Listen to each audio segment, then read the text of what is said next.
भारतीय संविधान में समानता का विचार सुनने में बहुत सीधा लगता है ना, कि सब बराबर है। लेकिन क्या वाकई इसका मतलब यही है? क्योंकि जैसे ही हम इसे थोड़ा खंगालते हैं, एक अजीब सी पहेली सामने आती है। अगर सब बराबर हैं, तो फिर कुछ समूहों को विशेष दर्जे या कहें कि आरक्षण की जरूरत क्यों है? ये तो समानता के विचार के खिलाफ जाता है। और आज हमारी चर्चा इसी पहेली के इर्द गिर्द घूमेगी। बिल्कुल। हमारे पास एम लक्ष्मीकांत के किताब के वो हिस्से हैं जो संविधान के अनुच्छेद 15, 16, 17 और 18 पर बात करते हैं। तो आज का हमारा मिशन है ये समझना कि भेदभाव पर रोक और इन विशेष प्रावधानों के बीच संविधान ने ये नाजुक संतुलन आखिर कैसे बनाया है। एकदम सही कहा। ये अनुच्छेद सिर्फ नियम नहीं है, ये एक अधूरा सपना पूरा करने की कोशिश है।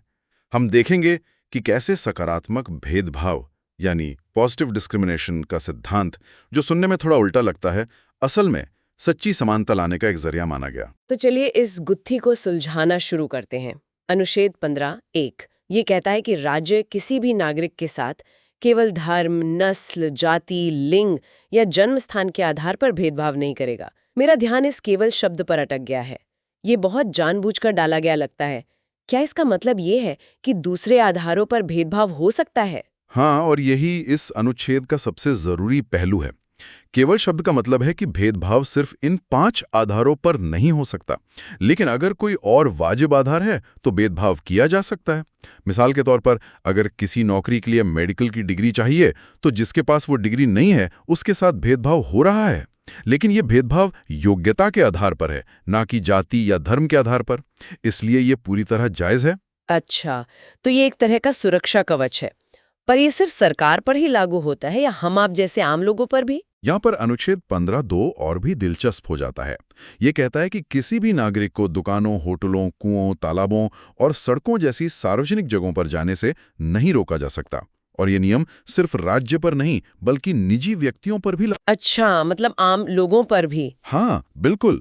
ये सीधे तौर पर उस सामाजिक भेदभाव पर चोट करता है जो सदियों से हमारे समाज का हिस्सा रहा है।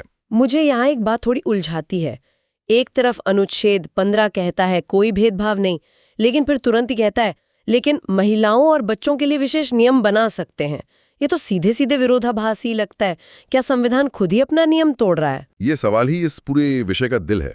देखिए, संविधान बनाने वाले 2 तरह की समानता में फर्क कर रहे थे। एक है औपचारिक समानता, मतलब सबके लिए एक ही नियम, और दूसरी है वास्तविक समानता, मतलब ये मानना कि सब लोग एक ही शुरुआती लाइन पर खड़े नहीं हैं। अगर कोई दौड़ में 100 मीटर पीछे खड़ा है तो उसे बराबरी पर लाने के लिए कुछ अलग मदद देनी होगी। ये विशेष प्रावधान वही मदद है।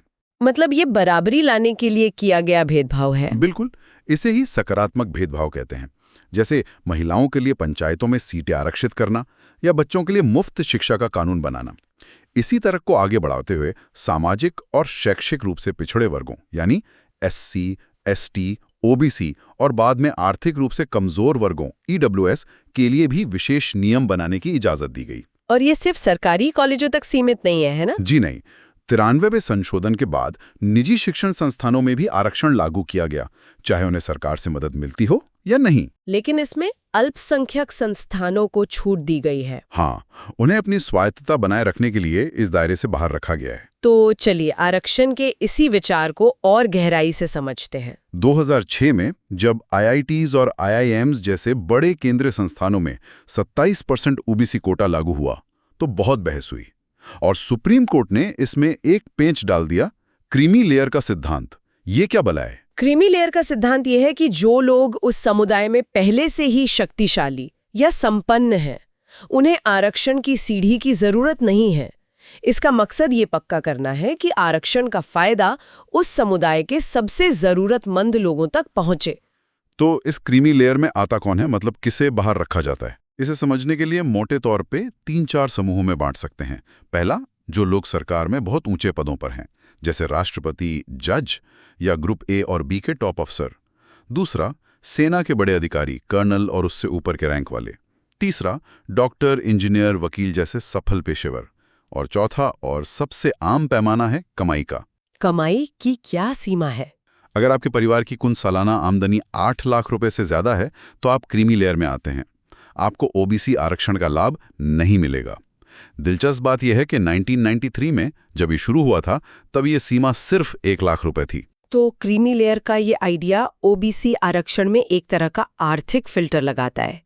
दिलचस्प बात यह है कि सालों तक सिर्फ आर्थिक आधार पर आरक्षण की बात खारिज होती रही, लेकिन 2019 में इसी आर्थिक पहलू को आधार बनाकर एक पूरी नई कैटेगरी बना दी गई, EWS। ये एक बहुत बड़ा बदलाव था। ये भारतीय आरक्षण नीति में एक ऐतिहासिक मोड़ था। बिल्कुल, EWS यानी आर्थिक रूप से कमजोर वर्गों के लिए 10% आरक्षण की व्यवस्था की गई।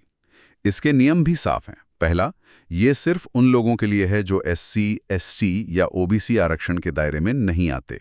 दूसरा, परिवार की सालाना आमदनी 8 लाख से कम होनी चाहिए। वही सीमा जो OBC क्रीमी लेयर के लिए है। जी, लेकिन इसमें सिर्फ आमदनी ही नहीं, जायदाद का भी हिसाब किताब है। हाँ, सही कहा। और यही इसे क्रीमी लेयर से अलग बनाता है। बिल्कुल। आमदनी के अलावा अगर आपके परिवार के पास 5 एकड़ से ज्यादा खेती की जमीन है, या 1000 वर्ग फुट से बड़ा फ्लैट है, या किसी नगर पालिका में 100 वर्ग गज का प्लॉट है, तो भी आप EWS कोटे के लिए योग्य नहीं होंगे। तो ये बात हुई शिक्षण संस्थानों की। लेकिन समानता की सबसे बड़ी कसौटी तो सरकारी नौकरियों में होती है, जहां देश का हर नागरिक अवसर चाहता है। और यहीं पर अनुच्छेद 16 आता है। बिल्कुल, अनुच्छेद 16 सरकारी नौकरियों में अवसर की समानता की गारंटी देता है। यहां भेदभाव ना करने वाले आधारों की लिस्ट में 2 नए शब्द जुड़ते हैं, वंश और निवास। इन्हें इसलिए जोड़ा गया क्योंकि नौकरियों में अक्सर स्थानीय या किसी खास खानदान के लोगों को तरजीह देने का खतरा रहता है। लेकिन हमने तो कई राज्यों में सुना है कि कुछ नौकरियों के लिए वहां का निवासी होना जरूरी है। क्या ये अनुच्छेद 16 का उल्लंघन नहीं है? ये एक बहुत ही अहम अपवाद है। संविधान कहता है कि सिर्फ संसद, मतलब देश की पार्लियामेंट, कानून बनाकर कुछ खास नौकरियों के लिए किसी राज्य का निवासी होना अनिवार्य कर सकती है। ये अधिकार राज्यों को नहीं दिया गया, ताकि देश की एकता बनी रहे। हाँ, और फिलहाल ये नियम सिर्फ आंध्र प्रदेश और तेलंगाना में ही लागू है। और नौकरियों में भी पिछड़े वर्गों के लिए आरक्षण है, पर उसकी शर्त क्या है? अनुच्छेद 16(4) के तहत राज्य पिछड़े वर्गों के लिए पद आरक्षित कर सकता है, लेकिन केवल तभी जब राज्य की राय में सरकारी सेवाओं में उनका पर्याप्त प्रतिनिधित्व न हो। ये पर्याप्त प्रतिनिधित्व नहीं होना एक जरूरी शर्त है। नौकरियों में आरक्षण का एक और पहलू है जिस पर हमेशा बहस होती है, प्रमोशन में आरक्षण, और एक कैरी फॉरवर्ड नियम भी है। ये थोड़ा समझाएंगे? ये दोनों ही बहुत जटिल और विवादास्पद विषय रहे हैं।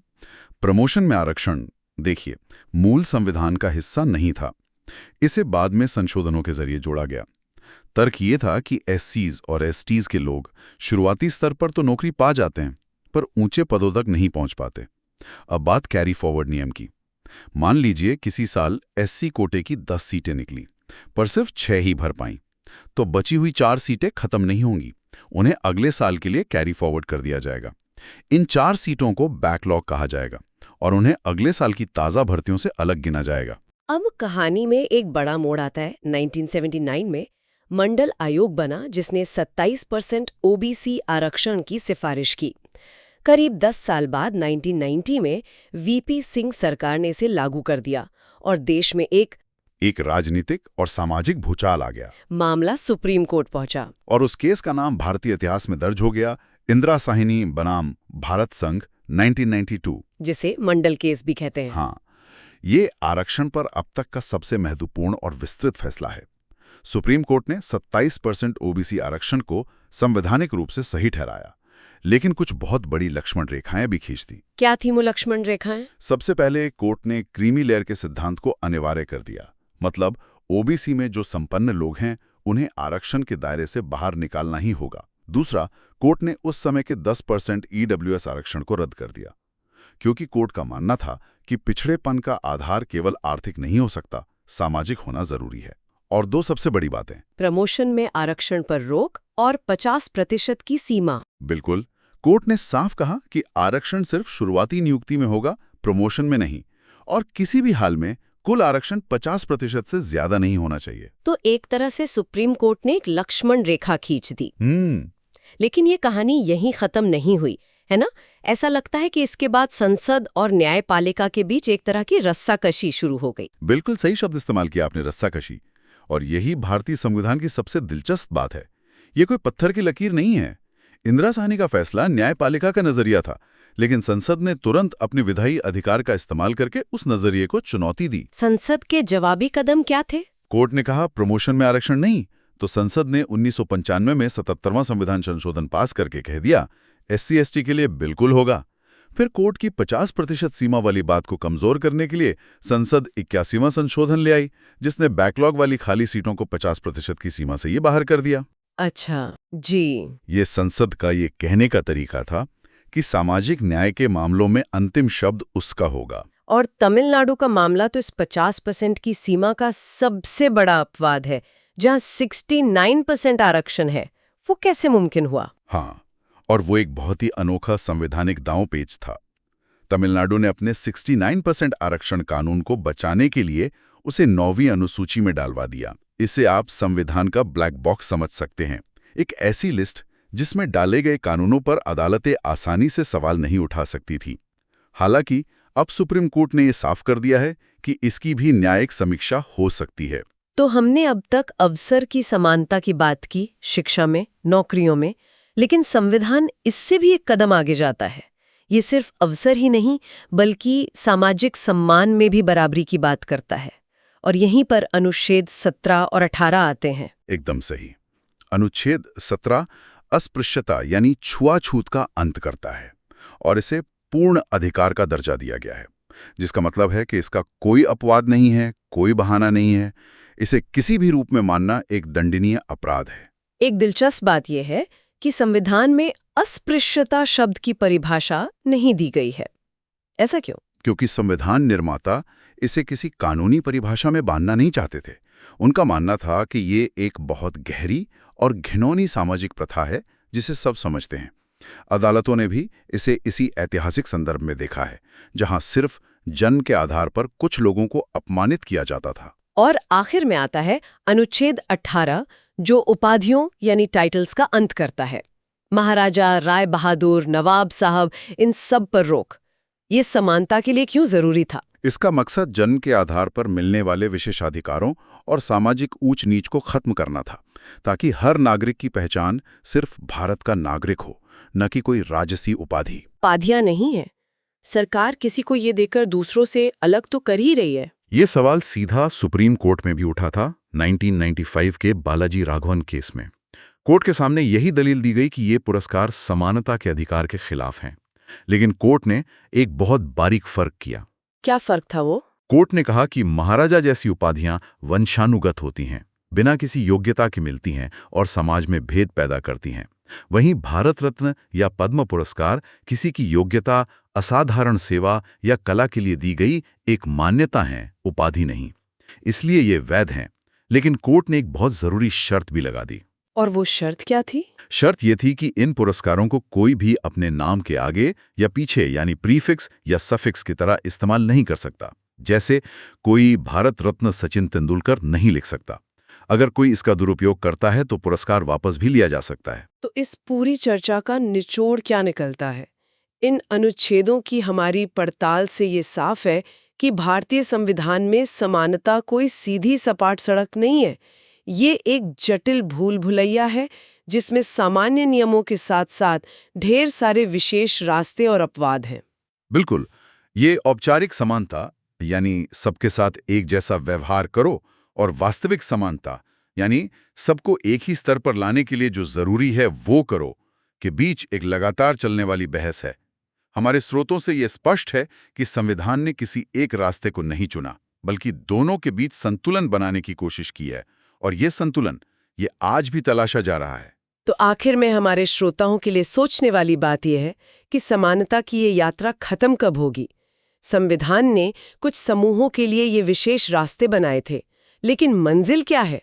और सबसे बड़ा सवाल, ये कौन तय करेगा कि हम मंजिल पर पहुंच गए हैं और अब इन विशेष रास्तों की जरूरत नहीं है?